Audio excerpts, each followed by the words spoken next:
இங்கிலாந்தின் நல்வாழ்த்தனில் 1863 பிறந்த Henry Royce எளிமையான தொடக்கத்தில் இருந்து வந்தவர்.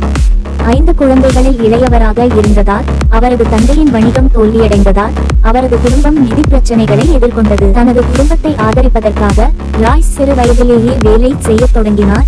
செய்தித்தாள்களை விநியோகிப்பது மற்றும் செய்தித்தாள்களை விற்பது போன்ற பல்வேறு வேலைகளை எடுத்துக் கொண்டார். அவரது வரையறுக்கப்பட்ட முறையான கல்வி இருந்த போதிலும் அவரது அர்ப்பணிப்பு மற்றும் பொறியியலுக்கான இயல்பான திறமை அவரை கிரேட் நார்த்தர்ன் ரயில்வேயில் பயிற்சி பெற வழிவகுத்தது. அவரது இடைவிடாத கடின உழைப்பு மற்றும் இயக்கவியல் மீதான ஆர்வம் இறுதியில் அவரது சொந்த மின் மற்றும் இயந்திர வணிகத்தை நிறுவியது. 1904 ஆண்டில் ராய்ஸ் ஒரு பணக்கார கார் ஆர்வலரான சார்லஸ் ரோல்ஸை சந்தித்தார். மேலும் அவர்கள் ஒன்றாக ரோல்ஸ் ராய்ஸ் நிறுவனத்தை நிறுவினர். ராய்ஸின் பொறியியல் புத்திசாலித்தனம் மற்றும் விவரங்களுடன் கவனம் ரோல்ஸின் வணிக புத்திசாலித்தனத்துடன் இணைந்து உலகின் மிகவும் மதிப்புமிக்க கார் உற்பத்தியாளர்களில் ஒருவராக அடித்தளம் அமைத்தது.